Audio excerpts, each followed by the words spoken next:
لله وحده والصلاة والسلام على من لا نبي بعده أما بعد. قال الله تبارك وتعالى: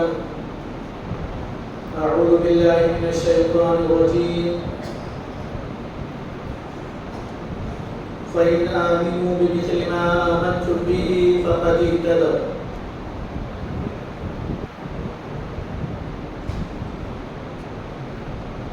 گزشتہ جمعہ کے درس میں حضرت ابوبکر صدیق رضی اللہ تعالی عنہ کی سیرت کے تعلق سے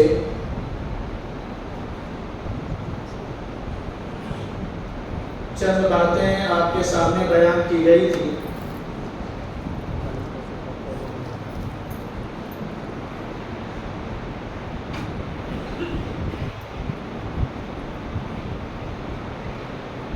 جس میں ہم نے بہت کچھ سیدنا ابوبکر صدیق رضی اللہ تعالی عنہ کے تعلق سے معلومات حاصل کی. دیکھیے، صحابہ کرام سے محبت یہ ایمان کی علامت ہے. صحابہ کرام کی تعظیم اور تکریم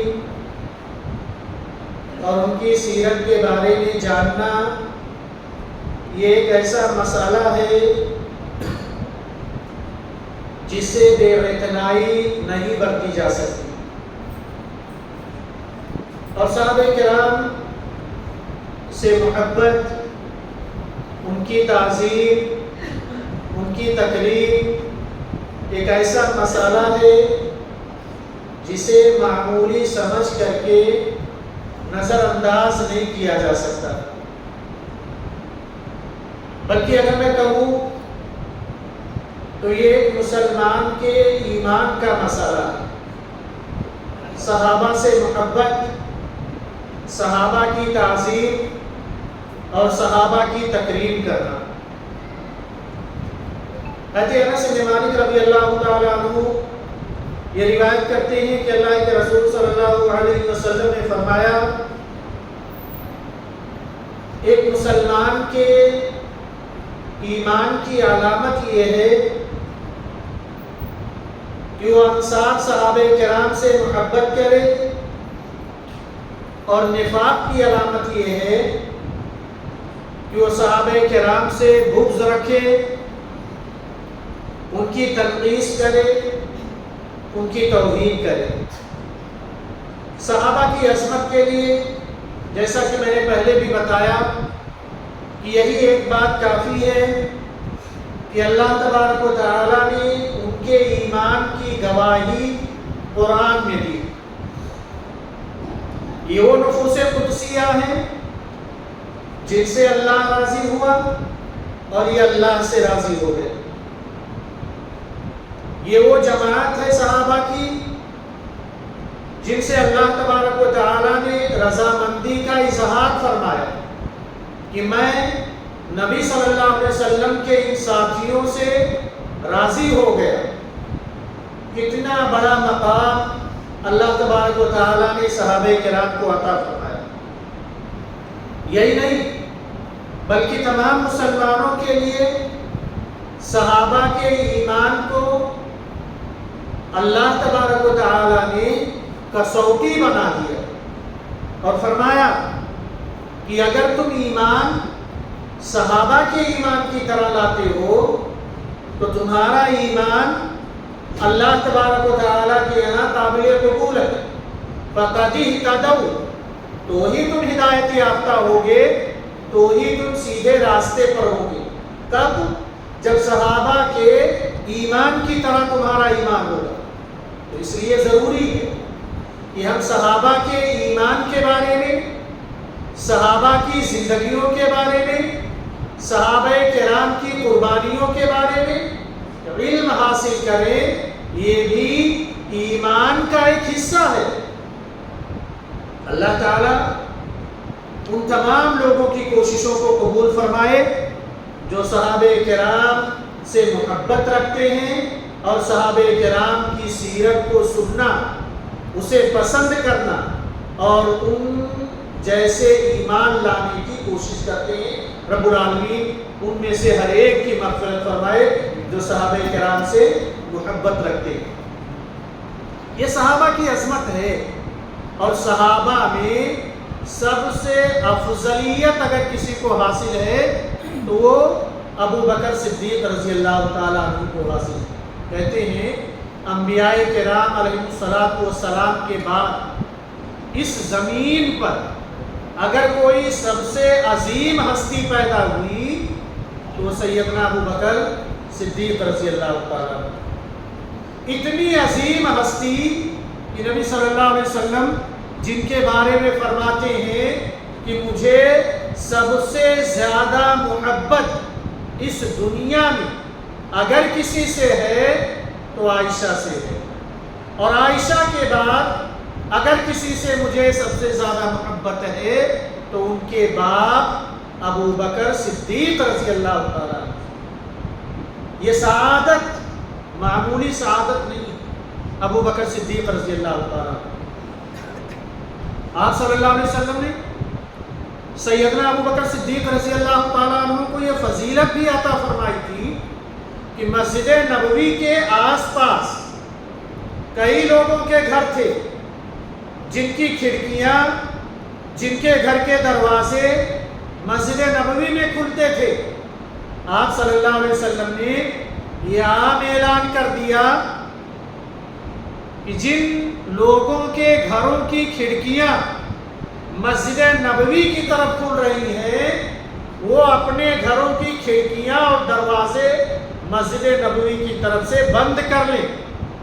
آپ نے اجازت دی سیدنا ابو بکر صدیق رضی اللہ تعالیٰ عنہ کو، اور کہا صرف ابو بکر صدیق رضی اللہ تعالیٰ عنہ کا کہ گھر کی کھڑکی یا دروازہ مسجد نبوی کی طرف کھلے گا، اسے بند نہ کیا۔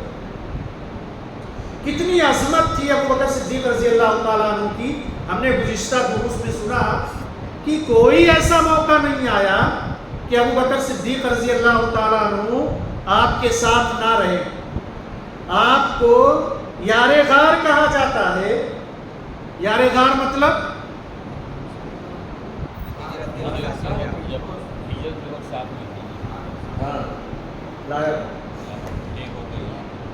نہیں، اس پہ انعام نہیں ہے، پوچھ سکتے۔ اور اللہ تعالیٰ نے آپ کو نبی صلی اللہ علیہ وسلم کا ساتھی قرار دیا۔ قرآن میں آیت نازل فرمائی اللہ تبارک و تعالیٰ کہ جب آپ اپنے ساتھی سے کہہ رہے تھے لا تحزن ان اللہ معنا، گھبراؤ نہیں، اللہ ہمارے ساتھ ہے، تو سفر ہو حضر ہو، نبی اکرم صلی اللہ علیہ وسلم کا ساتھ حضرت ابوبکر صدیق رضی اللہ تعالیٰ عنہ نے کبھی نہیں چھوڑا۔ غزوہ احد کے موقع پر مسلمانوں میں افراتفری پیدا ہو گئی، لوگ آپ صلی اللہ علیہ وسلم کو تنہا چھوڑ کر کے بھاگ کھڑے ہوئے۔ ایسے موقع پر اگر کسی نے جوان مردی کے ساتھ نبی صلی اللہ علیہ وسلم کا ساتھ دیا تو سیدنا ابوبکر صدیق رضی اللہ تعالیٰ عنہ۔ غزوہ حنین کے موقع پر دشمن کی تیروں سے خوف کھا کر کے سارے صحابہ تتر بتر ہو گئے، سارے صحابہ بھاگ کھڑے ہوئے، افراتفری مچ گئی۔ ایسے وقت میں اگر کسی نے آپ صلی اللہ علیہ وسلم کا بچاؤ کیا یا آپ کے ساتھ کھڑے رہے تو وہ سیدنا ابوبکر صدیق رضی اللہ عنہ۔ سیدنا ابوبکر صدیق رضی اللہ تعالیٰ عنہ نبی صلی اللہ علیہ وسلم کی زندگی میں اپنے مال اور اپنے جان سے آپ کی حفاظت تو فرمائی ہی فرمائی۔ آپ صلی اللہ علیہ وسلم کے انتقال کے بعد دنیا میں بڑے بڑے فتنے کھڑے ہوئے، سارے فتنوں کا قلع نما کیا، دجالوں سے لڑائی کی جو نبوت کا دعویٰ کر رہے تھے، زکوٰۃ نہ دینے والوں سے لڑائی کی، نبی صلی اللہ علیہ وسلم کی وفات کو قبول نہ کرنے والوں کے سامنے ایسا خطبہ دیا کہ صحابہ کرام کی آنکھیں اشکبار ہو گئی، اور صحابہ کہتے تھے کہ حضرت ابوبکر صدیق رضی اللہ تعالیٰ عنہ جو آیت پڑھ کر کے سنا رہے ہیں ایسا لگ رہا ہے کہ آیت ابھی ابھی نازل ہو رہی ہے۔ کون سی آیت پڑھ کر کے سنا رہے تھے؟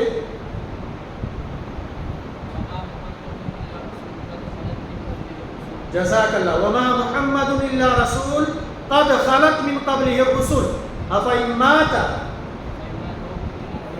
جزاک اللہ, صحیح جواب. یہ لکھیں محمد صلی اللہ علیہ وسلم سے پہلے بھی رسول گزر چکے ہیں. اگر محمد صلی اللہ علیہ وسلم قتل کر دیے جائیں یا انتقال ہو جائے تو اس کا یہ مطلب تھوڑی نا کہ تم دین سے پھر جاؤ. اس سے پہلے بھی انبیاء آئے, ان پر وفات طاری ہوئی, موت طاری ہوئی, اور محمد صلی اللہ علیہ وسلم بھی ان پر بھی موت طاری ہوگی. یہ ساری کارنامے ابو بکر صدیق رضی اللہ تعالیٰ عنہ خلافت کے دوران ایک بہت بڑا کارنامہ سیدنا ابو بکر صدیق رضی اللہ تعالیٰ عنہ نے انجام دیا تھا, جس سے آج بھی امت فائدہ اٹھا رہی ہے. وہ کون سا کارنامہ تھا؟ ابو بکر صدیق رضی اللہ تعالیٰ عنہ کا زکوٰۃ. وہ تو ہو گیا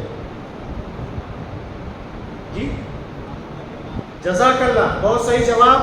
حضرت ابو بکر صدیق رضی اللہ تعالیٰ عنہ خلیفہ بننے کے بعد انہوں نے جو سب سے بہتر کام کیا وہ قرآن کو جمع کرنا شروع کیا. یہ قرآن کئی جگہوں پر تھا, کئی پتوں پر لکھا تھا, ٹہنیوں پر لکھا تھا, ادھر ادھر تھے, لیکن حضرت ابو بکر صدیق رضی اللہ تعالیٰ عنہ کا ایک بڑا کارنامہ یہ ہے کہ انہوں نے قرآن کے تمام اوراق کو ایک جگہ جمع کرایا, اور یہ حضرت ابو بکر صدیق رضی اللہ تعالیٰ عنہ کا بہت بڑا کارنامہ. جزاک اللہ, صحیح جواب. حضرت ابو بکر صدیق رضی اللہ تعالیٰ عنہ نبی صلی اللہ علیہ وسلم سے کتنے سال بڑے تھے؟ نبی صلی اللہ علیہ وسلم سے کتنے سال بڑے تھے؟ جی 2 سال. ہاں 2 سال. 2 سال. جزاک اللہ, غلط جواب. ہاں 2 سال 2.5 سال بڑے تھے. آپ بتائیں. 3 سال چھوٹے. 3 سال چھوٹے. اور کس کو معلوم؟ 2.5 سال چھوٹے. جزاک اللہ, صحیح جواب. حضرت ابو بکر صدیق رضی اللہ تعالیٰ عنہ نبی صلی اللہ علیہ وسلم سے 2.5 سال چھوٹے تھے. یعنی آپ صلی اللہ علیہ وسلم کی پیدائش کس سال ہوئی؟ جس سال ابرہہ نے خانہ کعبہ پر حملہ کیا تھا, اسے عام الفیل کہا جاتا ہے, ہاتھیوں والا سال. وہ ہاتھی لے کر کے آیا تھا حملہ کرنے کے لیے, اسی سال نبی صلی اللہ علیہ وسلم کی پیدائش ہوئی. اور اس سال کے 2.5 سال کے بعد حضرت ابو بکر صدیق رضی اللہ تعالیٰ عنہ پیدا ہوئے. تو حضرت ابو بکر صدیق رضی اللہ تعالیٰ عنہ 2.5 سال چھوٹے تھے. جزاک اللہ, صحیح جواب. کس نے بتایا؟ حضرت ابو بکر صدیق رضی اللہ تعالیٰ عنہ کا اصلی نام کیا تھا؟ والد کے نام کے ساتھ بتائیں. والد کے نام کے ساتھ.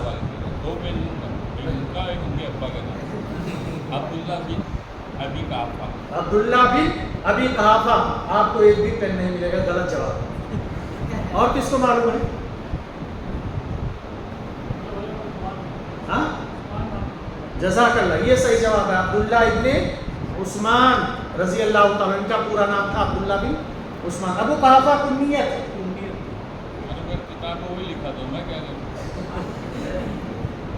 ابو قحافہ کنیت. حضرت ابو بکر صدیق رضی اللہ تعالیٰ عنہ کے والدہ کا کیا نام تھا؟ والدہ سلمہ. صحیح جواب. یہ دیکھو, حضرت ابو بکر صدیق رضی اللہ تعالیٰ عنہ کی محنت اور کوششوں سے کئی صحابہ کرام اسلام لائے. صرف 3 صحابہ کا نام بتاؤ, اور ان 3 صحابہ کا جن کا شمار عشرہ مبشرہ میں سے ہوتا ہے, جو حضرت ابو بکر صدیق رضی اللہ تعالیٰ عنہ کی محنت اور ان کی کوششوں سے جنہوں نے اسلام قبول کیا ہے. کس کو معلوم؟ 1-2 صحابی کا نام بھی معلوم ہو تو بتائیں. حضرت عبد الرحمن بن عوف رضی اللہ عنہ, حضرت عثمان رضی اللہ عنہ. صحیح جواب, ماشاءاللہ. ایک اور مدد کر دیجئے کوئی.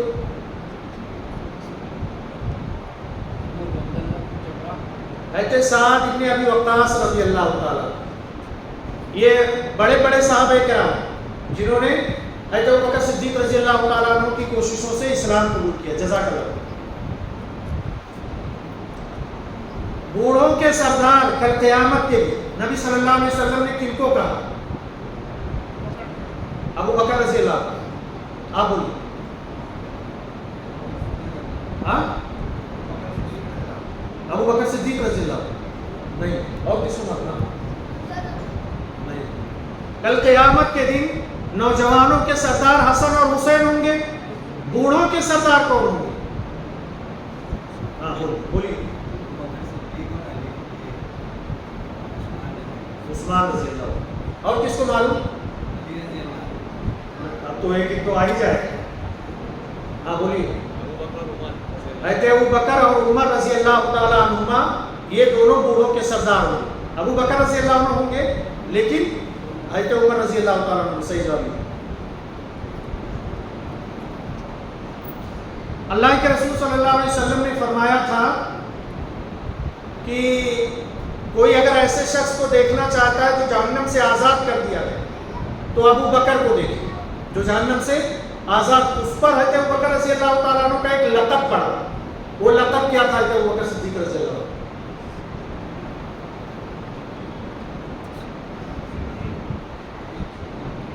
ہاں صدیق نہیں، صدیق لقب جو پڑا معراج کے موقع پر، یا اس کے علاوہ بھی ہر جگہ وہ آپ صلی اللہ علیہ وسلم کی تصدیق کیا کرتے تھے، تو اس کی وجہ سے صدیق لقب پڑا. ایک لقب اور تھا جو اس موقع پر پڑا جب نبی صلی اللہ علیہ وسلم نے فرمایا کہ اگر کوئی جہنم سے آزاد شخص کو دیکھنا چاہتا ہے تو ان کو دیکھے. وہ لقب کیا تھا؟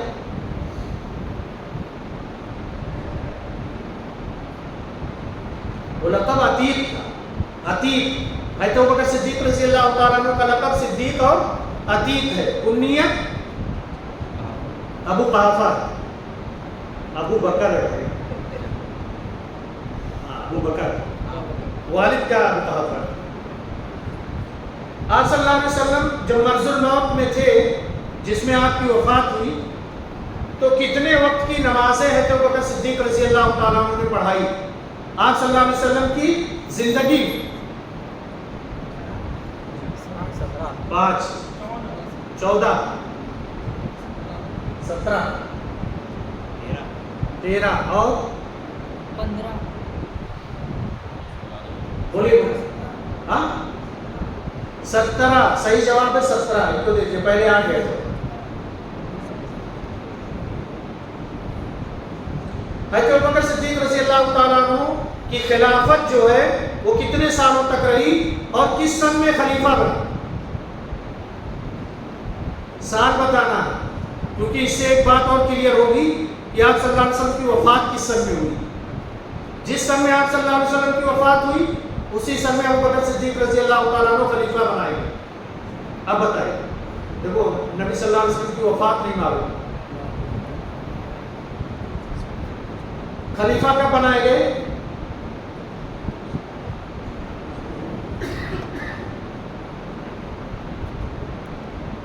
نہیں معلوم. پچھلے درس میں بتا چکا ہوں، اسی لیے سوالات رکھا تھا تاکہ کچھ یادداشت تازہ ہو جائے.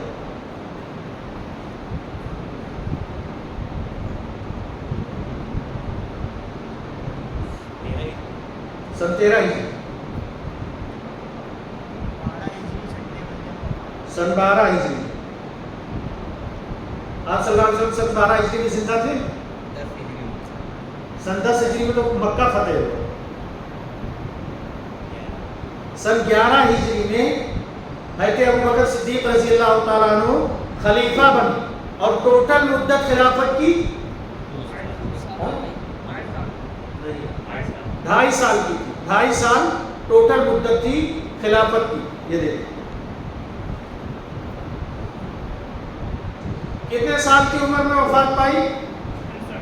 63 سال. جزاک اللہ. صحیح جواب ہے 63 سال کی عمر میں ابو بکر صدیق رضی اللہ تعالیٰ عنہ نے وفات پائی. وفات کے بعد ابو بکر صدیق رضی اللہ تعالیٰ عنہ کو غسل کس نے دیا؟ غسل دیتے ہیں نا حضرت علی رضی اللہ. جزاک اللہ. کس نے کہا اور کس کو معلوم ہے؟ ہاں صحیح جواب ہے. ابو بکر صدیق رضی اللہ تعالیٰ عنہ کی بیوی حضرت اسماء رضی اللہ تعالیٰ عنہ اور ان کے بیٹے نے مل کر کے حضرت ابو بکر صدیق رضی اللہ تعالیٰ عنہ کو غسل دیا تھا، جس سے ایک مسئلہ واضح ہوتا ہے. بہت سارے لوگ کہتے ہیں نا شوہر کے مرنے کے بعد نکاح ختم ہو جاتا ہے، اب بیوی اس کو شوہر کو دیکھ نہیں سکتی. یہ ہے نا مسئلہ، یہ ابھی بھی سماج میں معاشرے میں یہ چیز چل رہی ہے. حالانکہ ایسا کچھ نہیں. اللہ کے رسول صلی اللہ علیہ وسلم نے اما عائشہ رضی اللہ تعالیٰ عنہا سے بھی کہا تھا کہ اگر تم میری زندگی میں وفات پا گئی تو میں تمہیں اپنے ہاتھوں سے غسل دوں گا، اپنے ہاتھوں سے کفن پہناؤں گا. اور اسی طرح سے حضرت علی رضی اللہ تعالیٰ عنہ نے اپنی بیوی حضرت فاطمہ کو غسل دیا تھا، اور حضرت ابوبکر صدیق رضی اللہ تعالیٰ عنہ کو ان کی بیوی حضرت اسماء نے غسل دیا تھا. تو اگر مرنے کے بعد نکاح ٹوٹ جاتا تو وہ غسل نہیں دیتے. اور یہ غسل جو ہو رہا تھا اجلہ صحابہ کرام موجود تھے، کسی نے تنقید نہیں کی. تو اس سے پتہ چلتا ہے نکاح نہیں ٹوٹتا ہے، نکاح نہیں ٹوٹتا ہے. بیوی اپنے شوہر کو، شوہر اپنی بیوی کو دیکھ سکتے. پوری دنیا دیکھتی ہے اور بیوی کو نہیں دیکھنے دیا جاتا. یہ غلط رسم و رواج ہے، اس سے بچنا چاہیے. 63 سال کی عمر میں وفات پائی، اور انبیاء میں سب سے افضل، انبیاء کے بعد سب سے افضل شخصیت جو ہے ابو بکر صدیق رضی اللہ تعالیٰ عنہ کی. تو صحابہ کرام کی یہ سیرت ہم اور آپ پڑھتے رہے. آئیے حضرت عمر فاروق رضی اللہ تعالیٰ عنہ کے تعلق سے بات شروع کرتے ہیں. حضرت عمر فاروق رضی اللہ تعالیٰ عنہ کے بارے میں کچھ باتیں بتانے سے پہلے ایک واقعہ چاہتے ہیں.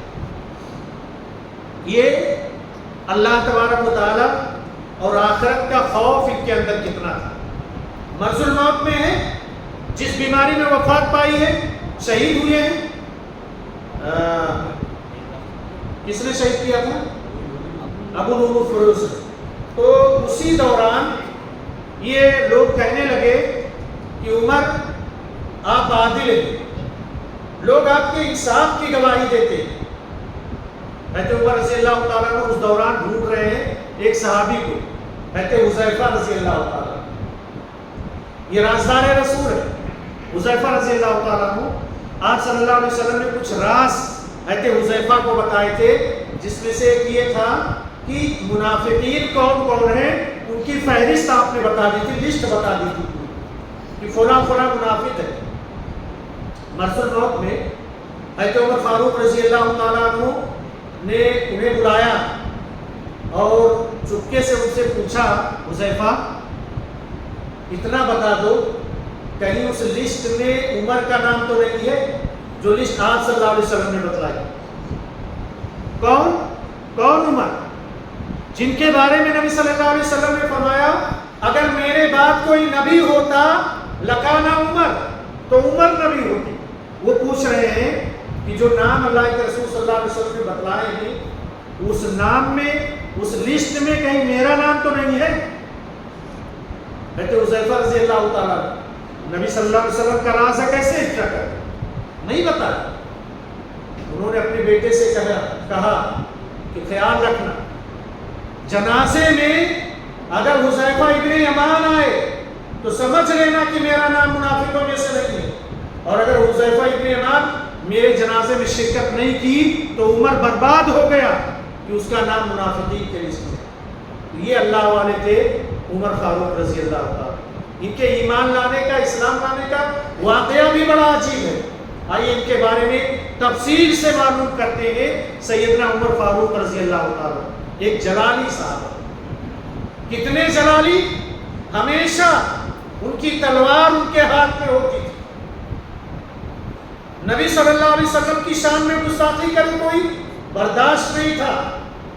ہمیشہ تیار رہتے کہ اس کی گردن مار. صلح حدیبیہ کے موقع پر صلح لکھی جا رہی ہے، مکہ کی طرف سے صلح لکھوانے کے لیے لوگ آ رہے ہیں. یہ نہیں چلے گا، یہ نہیں چلے گا، یہ نام ہٹا دیا جائے. حضرت عمر فاروق رضی اللہ تعالیٰ عنہ اللہ کے رسول، کیا آپ حق پر نہیں ہیں؟ کیا آپ سچے رسول نہیں ہیں؟ تو پھر اتنا دب کر کے سنے کیوں؟ آپ اجازت دیں میں اس بدبخت کی گردن مار دوں گا. نبی اکرم صلی اللہ علیہ وسلم کے ساتھ کئی ایسے واقعات پیش آئے جہاں کہ عمر فاروق رضی اللہ تعالیٰ عنہ آپ کی محبت میں سرشار گردنیں اڑانے کے لیے تیار تھے. یہ عمر فاروق رضی اللہ تعالیٰ عنہ ہے. نام ان کا عمر ہے. اور ان کے والد کا نام خطاب ہے اور ان کے دادا کا نام نفیل بن عبد العزیٰ. نفیل ابن عبد العزیٰ جو حضرت عمر رضی اللہ تعالیٰ عنہ کے دادا ہیں، یہ قوم کے سردار تھے، انصاف کیا کرتے تھے، لوگوں کے درمیان کوئی معاملہ پیش آتا تو انہی کے پاس جایا کرتا تھا. حضرت عمر فاروق رضی اللہ تعالیٰ عنہ کی کنیت ابو حفص ہے اور لقب جو ہے فاروق ہے. والدہ کا نام حنتمہ بنت ہاشم، یہ حضرت عمر فاروق رضی اللہ تعالیٰ عنہ کی والدہ ہے، اور یہ نبی صلی اللہ علیہ وسلم سے 13 سال چھوٹے ہیں. کتنے سال؟ 13 سال چھوٹے ہیں. یعنی ہاتھی والوں کا جب واقعہ پیش آیا تھا اس کے 13 سال بعد حضرت عمر فاروق رضی اللہ تعالیٰ عنہ پیدا ہوئے. گورے رنگ کے تھے، سرخ اور سفید رنگ کے، بدن مضبوط تھا، سر کے بال سامنے سے جھڑے ہوئے تھے، قد لمبا تھا، اتنے لمبے تھے کہ اگر کئی لوگوں کے بیچ میں کھڑے ہوتے تو پہچان لیے جاتے کہ عمر فاروق رضی اللہ تعالیٰ عنہ وہاں پر ہیں. اتنا قد لمبا تھا. داڑھی، مہندی لگایا کرتے تھے داڑھی میں، اور مونچھیں بڑی رکھتے تھے. حضرت عمر فاروق رضی اللہ تعالیٰ عنہ مونچھیں لمبی تھی. جاہلی دور میں زندگی کا بہت سارا حصہ، عمر کا بہت حصہ جو ہے حضرت عمر فاروق رضی اللہ تعالیٰ عنہ نے جاہلیت کے دور میں بسر کیا. ان کی خصوصیت تھی جاہلیت کے دور میں کہ اہل مکہ میں گنے چنے لوگ تھے جو پڑھنا لکھنا جانتے تھے. بہت کم لوگ تھے جو پڑھنا لکھنا جانتے تھے. ان میں سے حضرت عمر بن خطاب رضی اللہ تعالیٰ عنہ بھی تھے جو پڑھنا لکھنا جانتے تھے. والد نے بچپن میں ہی سختی کے ساتھ ان کو اونٹ چرانے پر مامور کیا تھا. حضرت عمر فاروق رضی اللہ تعالیٰ عنہ جہاں اونٹ چراتے تھے، اسلام لانے کے بعد جب کبھی وہاں سے گزرتے تو بتاتے تھے کہ میں یہاں اپنے باپ کی اونٹنیاں چرایا کرتا تھا، اپنے خالہ کی اونٹنیاں لے کر کے میں یہاں چراتا تھا، اور میرا باپ بڑا سخت تھا، ذرا سی لغزش پر میرا باپ مجھے مارا کرتا تھا. تو حضرت عمر فاروق رضی اللہ تعالیٰ عنہ نے اونٹنیاں چرائی ہیں، جنگلات میں، صحرا میں کئی دنوں تک نکل جاتے تھے. اس کی وجہ سے مزاج میں سختی تھی. حضرت عمر فاروق رضی اللہ تعالیٰ عنہ کے مزاج میں سختی تھی اور طاقت و قوت بھی بھرپور تھی. سردار تھے قوم کے. جب کہیں کوئی مسئلہ پیش آتا تو لکھنا پڑھنا جانتے تھے. سفیر کی حیثیت سے ان کو بھیجا جاتا تھا کہ فلاں جگہ جانا، فلاں جگہ جانا. انصاف بھی کیا کرتے تھے. دور جاہلیت کی بات ہے. اور قبول اسلام انہوں نے قبول کیا جب مسلمان حبشہ کی طرف ہجرت کرنے والے تھے، اور نبی صلی اللہ علیہ وسلم کی دعا کا اثر بھی تھا. آپ صلی اللہ علیہ وسلم نے دعا کی تھی کہ اللہ اسلام کو ابو جہل بن ہشام یا عمر بن خطاب، ان دونوں میں سے کسی ایک کے ذریعہ مضبوط کر دے جس کو تو پسند کرتا ہو. چنانچہ اللہ تبارک و تعالیٰ نے حضرت عمر بن خطاب رضی اللہ تعالیٰ عنہ کے حق میں دعا قبول فرمائی، اور حضرت عمر رضی اللہ تعالیٰ عنہ مشرف اسلام ہو گئے. اور اسلام لانے کا واقعہ بھی نبی صلی اللہ علیہ وسلم کے قتل کے ارادے سے نکلے. مکہ میں مشرکین نے ایک میٹنگ کی کہ کس طرح سے محمد صلی اللہ علیہ وسلم کو قتل کیا جائے، اور محمد صلی اللہ علیہ وسلم کو قتل کرنے کا بیڑا کون اٹھائے. حضرت عمر فاروق رضی اللہ تعالیٰ عنہ نے آپ صلی اللہ علیہ وسلم کے قتل کی ذمہ داری لے لی. تیار ہو گئے سخت گرمی میں، اور دوپہر کے وقت تلوار سونت کر کے نکل پڑے نبی صلی اللہ علیہ وسلم کو قتل کرنے کے لیے. راستے میں نعیم بن عبداللہ سے ملاقات ہوئی. کہا کہاں جا رہے ہو؟ کہا میں اس شخص کا قتل کرنے جا رہا ہوں جو بے دین ہو گیا، لوگوں میں اختلاف جس نے پیدا کر دیا. حضرت نعیم رضی اللہ تعالیٰ عنہ نے اس کو سمجھایا کہ ارے بھائی، اگر تم اکیلے قتل کرنے جا رہے ہو تو خاندان والے تم پر پیل پڑیں گے، تمہیں نقصان اٹھانا پڑے گا. حضرت عمر رضی اللہ تعالیٰ عنہ نے ان کی باتیں سنی تو کہنے لگے لگتا ہے کہ وہ بھی بے دین ہو گیا. حضرت نعیم رضی اللہ تعالیٰ عنہ کے بارے میں آتا ہے، انہوں نے حضرت عمر کا راستہ بدلنے کے لیے کہا کہ تم ان کو قتل کرنے جا رہے ہو، پہلے اپنے بہن اور بہنوئی کی خبر لو، وہ لوگ اسلام قبول کر چکے ہیں. وہاں سے آئے، اپنے بہنوئی، سعید نام تھا، مارنا شروع کر دیا. بہن کو برا بھلا کہنا شروع کر دیا. تو بہن نے تاؤ میں آ کر کے کہا کہ عمر تم کچھ بھی کر لو، ہم اسلام چھوڑنے کے لیے تیار نہیں ہیں. تو حضرت عمر رضی اللہ تعالیٰ عنہ کو لگا کہ آخر ایسی کون سی بات ہے کہ اتنی سختی کے باوجود بھی اسلام پر ڈٹے ہوئے. کہا مجھے بھی لا کر کے سناؤ. قرآن پاک کی چند آیتیں سنائی گئی. حضرت عمر فاروق رضی اللہ تعالیٰ عنہ کا دل وہیں موم ہوا اور اسی وقت حضرت عمر فاروق رضی اللہ تعالیٰ عنہ نے اسلام قبول کر لیا. اسلام قبول کرنے کے بعد مکہ کے اندر یہ پہلی شخصیت تھی جس نے سر عام خانہ کعبہ پر اعلان کیا کہ عمر نے اسلام قبول کر لیا ہے, جس کو جو کرنا ہے وہ کر لے. یہ پہلی شخصیت. اس سے ان کی طاقت و قوت کا اندازہ لگایا جا سکتا ہے. اسلام کو کیسی تقویت ملی, کیسی مضبوطی ملی حضرت عمر فاروق رضی اللہ تعالیٰ عنہ سے, اور کیا کیا کارنامے ہوئے. انشاءاللہ آئندہ جمعہ کے درس میں تفصیلی آپ کے ساتھ گفتگو کی جائے گی. اللہ سے دعا کریں کہ اللہ تعالیٰ ہمیں صحابہ کرام کی سیرت کو اپنانے اور ان کے نقش قدم پر چلنے کی توفیق عطا فرمائے. رب العالمین تمام صحابہ کرام پر کروڑہا رحمت نازل فرما اور تمام بھائیوں کی مغفرت فرما. رب العالمین ہم تمام لوگوں کو جنت الفردوس میں جگہ عطا فرما. آمین. وصلی اللہ علیہ نبینا محمد وبارک وسلم. دعا پڑھ کے اترنا. سبحانک اللہم و بحمدک اشہد ان لا الہ الا انت استغفرک و اتوب الیک.